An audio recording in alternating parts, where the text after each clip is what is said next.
Y a continuación pasamos al último tema de la asignatura, que es el denominado dislipemia, obesidad y nutrición. Vamos a empezar con el apartado de las dislipemias. En cuanto a la etiología de las dislipemias, lo primero que tenéis que conocer es que existen las denominadas dislipemias primarias y las secundarias a otras patologías que son tremendamente frecuentes. Por lo tanto, antes de llegar al diagnóstico de una hiperlipemia primaria se deben descartar otras patologías. Sin embargo, como podéis ver en la siguiente tabla, existen dislipemias primarias. De esta tabla tan compleja, lo que más se debe incidir a la hora de estudiar esta asignatura sería en el último apartado, aquellas dislipemias primarias familiares que cursan únicamente con hipercolesterolemia. Y hay dos formas. Una de ellas sería la que se conoce como la hipercolesterolemia poligénica familiar, que es la más frecuente dentro de las hiperlipemias primarias, y por otro lado se encontraría la hiperlipemia monogénica familiar. Esta última se debe a una mutación en el receptor de LDL, por lo que estas partículas no son eliminadas del plasma y estos pacientes presentan concentraciones de LDL muy elevadas y un altísimo riesgo cardiovascular. Vamos a ver el siguiente caso clínico.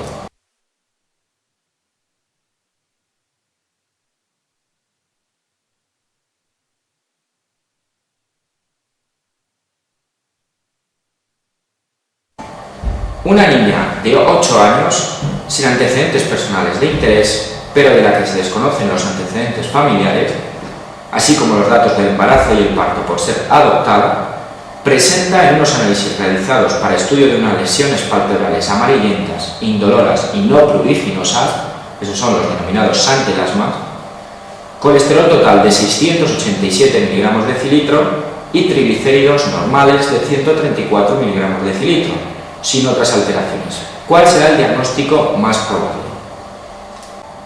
Pues cuando encontremos a un niño que presenta unas cifras de colesterol superior a 600 mg decilitro, la única causa que puede justificar este cuadro sería una hipercolesterolemia familiar monogénica homocigota.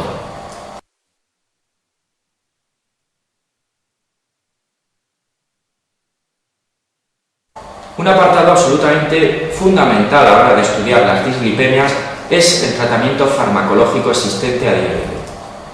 Para recordar estos fármacos vamos a realizar la siguiente pregunta. Una de las siguientes afirmaciones es falsa. 1. Las estatinas son inhibidores de la hidroximetilglutarilcoenzima A reductasa, la enzima limitante en la síntesis endógena de colesterol.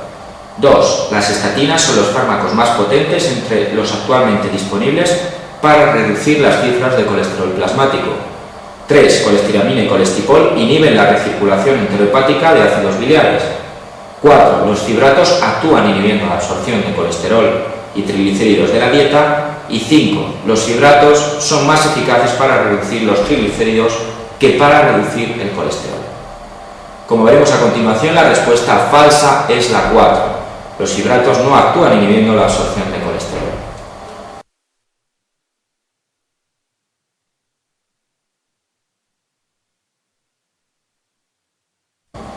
¿Y qué fármacos disponemos a día de hoy para el tratamiento de las dislipemias? Por un lado, tendríamos que distinguir entre los fármacos que disminuyen las cifras de colesterol y, por otro, aquellos que sobre todo disminuyen las de triglicéridos. En primer lugar, para hablar de las que disminuyen las cifras de LDL de colesterol, nos encontramos sin lugar a dudas a los fármacos de primera elección, como son las estatinas. Las estatinas son fármacos que actúan inhibiendo la hidroximetilglutarilcoenzima A reductasa, son muy eficaces a la hora de disminuir estas cifras, sobre todo la atorvastatina, que es la estatina de mayor potencia, pero tenéis que recordar sus efectos secundarios, fundamentalmente la miositis y la afectación hepática. Para la disminución del colesterol también encontramos un fármaco que se denomina ezetimibe. El ezetimibe actúa de manera distinta a las estatinas, lo que realiza es una inhibición de la absorción de colesterol a nivel intestinal y generalmente se encuentra indicado en asociación con estatinas. Y por último, tendríamos a las resinas de intercambio iónico, que son fármacos que se toleran bastante mal y se encuentran indicadas como segundo o tercer escalón terapéutico cuando los dos fármacos anteriores no se pueden prescribir. Para disminuir las cifras de triglicéridos, los fármacos de elección serían los fibratos, que actúan inhibiendo la liberación por parte del hígado de las VLDL. También, con un papel mucho menor, se encontrarían los ácidos omega 3 y omega 6. Y por último, comentaros que el ácido nicotínico es un fármaco con muchos efectos secundarios, pero es el que produce una mayor elevación de las HDL.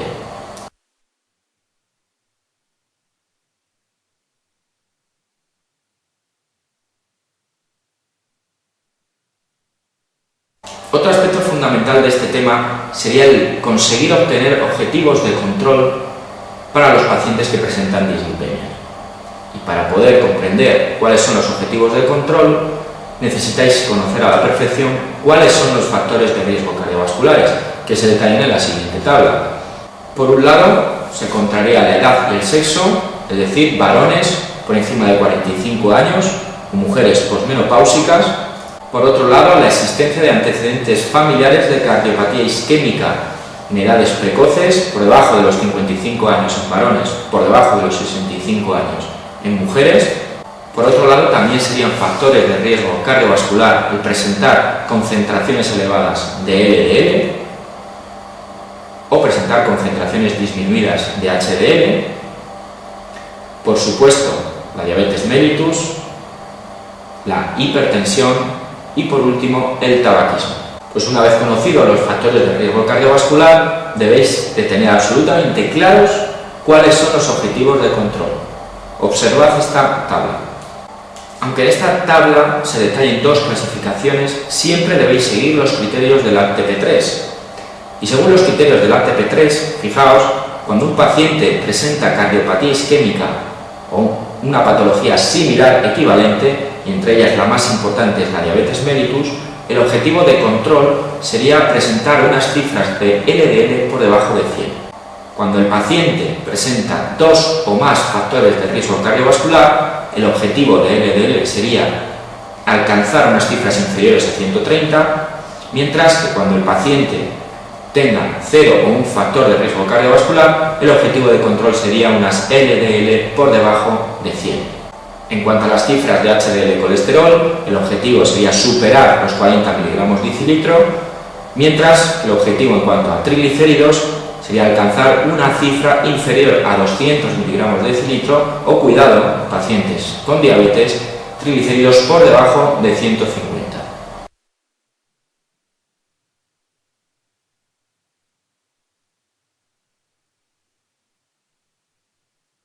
En cuanto al tema de la obesidad, en esta segunda vuelta se debe explicar de forma detallada en qué consiste un síndrome denominado síndrome metabólico. Para ello vamos a realizar la siguiente pregunta. Según la clasificación del ATP3, ¿cuál de las siguientes alteraciones no es un criterio para el diagnóstico de síndrome metabólico? En la opción 1 sería nivel de triglicéridos mayor de 149 mg decilitro. La opción 2, nivel de HDL colesterol menor de 40 mg decilitro en varones. La 3, presión arterial de 130/85 milímetros de mercurio o superior. La 4, glucosa en ayunas mayor de 109 mg decilitro. O la opción quinta, nivel de LDL colesterol mayor de 130 mg decilitro. Esta última opción es la falsa, porque la concentración de LDL colesterol no se emplea en ninguno de los criterios diagnósticos del síndrome metabólico. Pues bien, el síndrome metabólico se define por la coexistencia en un mismo individuo de varios factores de riesgo cardiovascular. Fijaos las distintas definiciones de síndrome metabólico que existen en la actualidad. Observad esta tabla. Aunque existen, como veis, tres criterios definitorios, uno de ellos sería el del ATP3, otro el de la Organización Mundial de la Salud y por último el más reciente, el de la IDF, que es la Federación Internacional de Diabetes, yo creo que deberíais seguir los criterios diagnósticos del ATP3 porque son los más empleados en la práctica clínica habitual. Por lo tanto, según el ATP3, se define el síndrome metabólico a la coexistencia en un individuo de tres de los siguientes 5 criterios.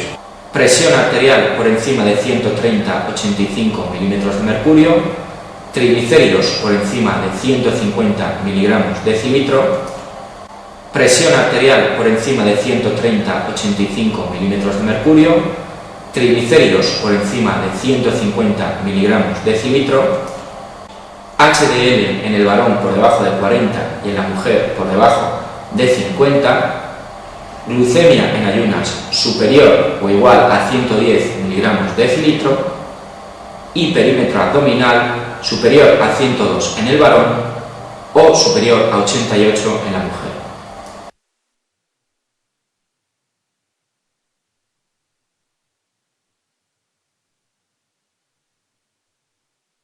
Y para finalizar, en cuanto a la nutrición, en esta segunda vuelta resulta imprescindible que conozcáis las indicaciones tanto de la nutrición enteral como de la parenteral. Fijaos en la siguiente pregunta. ¿Cuál de las siguientes es una contraindicación para la nutrición enteral? La 1, ingesta oral no adecuada durante más de 7 días. La 2, fístula enterocutánea de bajo débito. La 3, íleo con alteración del tránsito intestinal. La 4, alteración en el tiempo de protrombina. Y la quinta, la existencia de una pancreatitis aguda. Pues bien, las indicaciones de la nutrición enteral serían una ingesta oral no adecuada de más de 7 días de duración, de menos del 50% del aporte calórico necesario en ese paciente. Por otro lado, la existencia de una fístula enterocutánea de bajo débito, muy importante que sea de bajo débito. En tercer lugar, la pancreatitis aguda. Y en cuarto lugar, en combinación con la nutrición parenteral, en casos de resecciones intestinales masivas. Por otro lado, en cuanto a sus contraindicaciones, serían en aquellos casos en los que exista una obstrucción intestinal o bien el paciente presente un íleo, y también en las fístulas enterocutáneas de alto débito. Por lo que, en el caso que acabamos de realizar, la respuesta correcta sería la opción 3.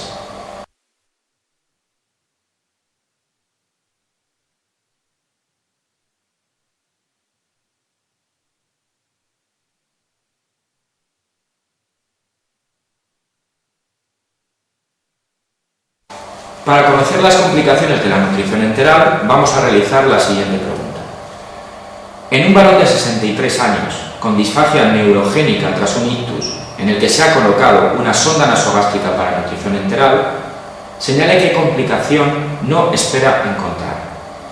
En primer lugar, si presenta vómitos, es preciso descartar obstrucción intestinal antes de nada, en cuyo caso deberíamos suspender la nutrición enteral. La opción 2, si el paciente presentara diarrea, deben descartarse otras posibilidades antes de achacarlo a la nutrición enteral en este caso. La 3, es preciso realizar analítica con iones cada 24 o 48 horas para evitar las alteraciones del potasio que son muy frecuentes con este tipo de nutrición. La 4, para evitar la aspiración es preciso incorporar al paciente al menos 60 grados antes de la administración de la nutrición y durante al menos una hora después. Y la quinta, si la sonda nasogástrica se mantiene más allá de 4 o 6 semanas, es aconsejable realizar una gastrostomía para evitar las úlceras de decúbito que producen las sondas.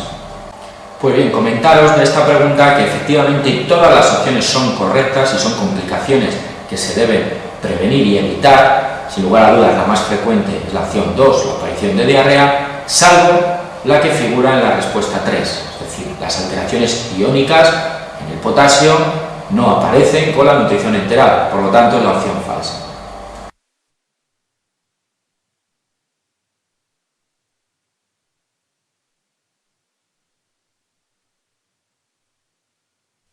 En cuanto a la nutrición parenteral, las indicaciones serían el tener más de 7 días reposo intestinal, presentar un tracto gastrointestinal no funcionante, también las fístulas enterocutáneas de alto débito y, por último, en casos de resecciones intestinales masivas, a la vez que se administraría la nutrición enteral.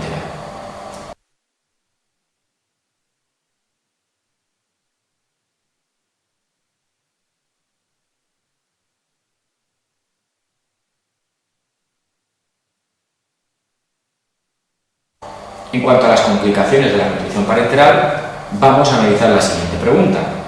En un paciente al que se le ha realizado una colectomía total, se comienza el tratamiento con nutrición parenteral. Señale la complicación que no espera encontrar con este tipo de nutrición. En primer lugar, alteraciones electrolíticas que obligan a prevenir su aparición ajustando la composición de la bolsa de nutrición parenteral, guiada por analíticas cada 24-48 horas. La 2, un síndrome de sobrealimentación. Si al iniciar la nutrición parenteral se comienzan con más calorías de las necesarias. La 3 serían vómitos. La 4, esteatosis hepática en algunos casos. Y la 5, infección de la vía central. Pues bien, la opción falsa es la número 3, es decir, los vómitos son absolutamente infrecuentes con la nutrición parenteral. Y en cuanto a sus complicaciones, recordad que en pacientes diabéticos se suele requerir una mayor cantidad de unidades de insulina dentro de la bolsa de nutrición parenteral y que en caso de que aparezca esteatosis hepática se deben disminuir las calorías totales que se administran por la bolsa.